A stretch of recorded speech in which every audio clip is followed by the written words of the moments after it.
Real quick, for all the women in my audience, right? So like all 10 of y'all, you know that diary that you had when you were younger? You ever gone back and read any of the things you wrote down in there and just thought to yourself, what the fuck was I on?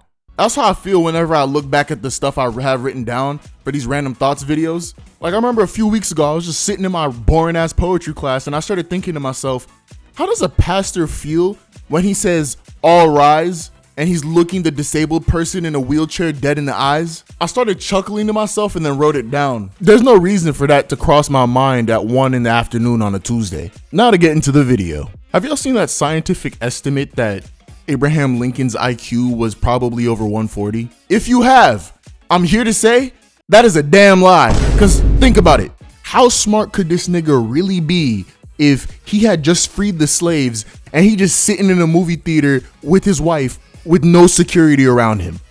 Me personally, if I had just pissed off half the country, I would make sure that I would have 10 million armed men around me at all times. My nigga, I wouldn't even dare take a piss by myself. So my conclusion is he probably is not as smart as everyone says that he is, or he was just suicidal. Actually, after doing a little bit more research, I realized that there were 2 attempts on his life before he even dropped the Emancipation Proclamation. One of them was just a random dude who shot a rifle and missed his head by a few inches and instead hit his hat. And I don't even blame the shooter because I've seen Lincoln with a hat on for most of my life, so I've been thought that shit was just a part of his body too. But bro, if niggas is making attempts at your life before you freed niggas, what made you think that you'd be safe after the fact? So I'll repeat, I don't think that he was as smart as y'all claim that he was. Speaking of people making questionable decisions, when they say all you can eat buffet, why is it that no one ever just starts eating the walls of the buffet or the thermal insulation? I dare a nigga to try and stop me from eating the support beams or some other shit. Like, my nigga, you said all you could eat.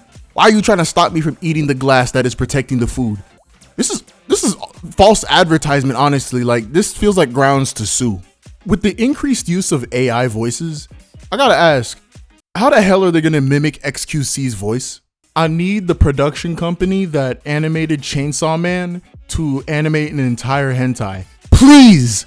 By the way, if you're enjoying this video, hit like and subscribe. And if I get 100 likes on this video, I will hit the gritty on the stage of the next presidential inauguration. I just realized how insane it is to ask me to tip a DoorDash driver or an Uber Eats nigga right before they deliver my food. My nigga, that shit is borderline extortion. Because if I put $0 and 0 cents in the tipping area, I have to run the risk of a nigga spitting in my food, injecting it with poison, or smashing it against the concrete before it even comes close to my address. Shit, I'm gonna be honest with y'all. I don't even agree with the concept of tipping either. Like, the British people have gotten to me. That shit is dumb. Like, if your restaurant is paying you the same that every other restaurant in the area pays their employees, why the fuck am I tipping you? What extra service are you giving me? Why would I give you $5 to $10 to not give me head? My nigga, I can assure you that the people at Taco Bell or shit Waffle House go through much more bullshit that deserves at least $100 tip for each time they serve somebody than a nigga at a 5-star restaurant could ever go through. Some bitch out there making $15 an hour at a restaurant job talking about, I need a 10% tip. Bitch. You want a tip, bitch? Where's my dick for gratitude? I hate that whenever I say that I would like to live forever, or at least for a significantly long period of time, niggas gotta remind me, everybody around you will die. Like, nigga, I know that.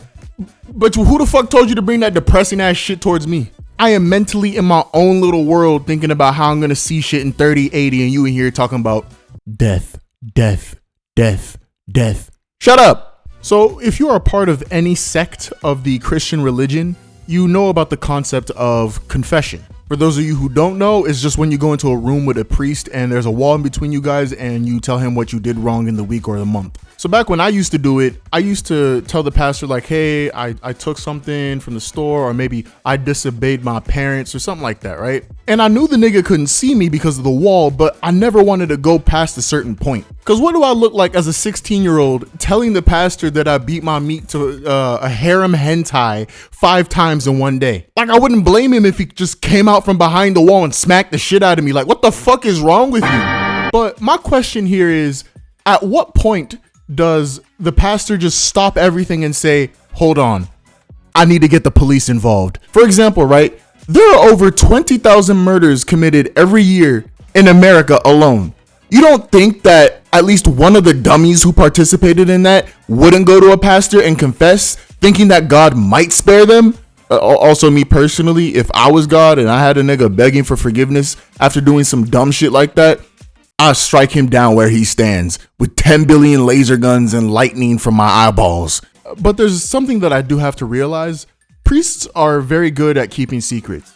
Why do you think it's kids that are the ones snitching on them for shit that they've done? Speaking of kids, you know how gross it is to go to a birthday party and watch a nigga blow out the candles on their cake and then proceed to eat the cake immediately?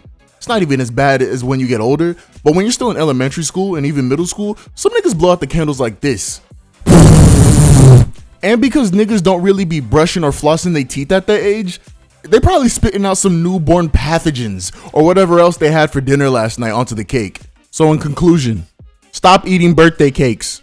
You know that point in a relationship where if a girl has a guy friend, she has to convince her boyfriend that that guy means nothing to her sexually. My question is, what is it that y'all be saying to him to convince him of that? Because trust me, for a lot of guys, simply saying, oh, nothing's gonna happen, trust me, is not gonna work. You gotta look me in the eyes and tell me he's smelly, he broke, his mama dead, he ain't shit. But now I wonder, what have my female friends said about me when trying to convince they man of this? He ugly, he bald, he broke, he ain't got no drip, he cosplays as a penguin online. You know what the scariest thing to a Starbucks employee has got to be?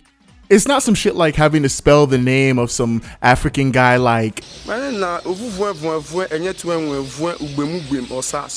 it's when they see a white woman walk into the store, especially if she got one of these haircuts. Cause you know she about to come up to you for some complicated ass order like... The drink is not that complicated.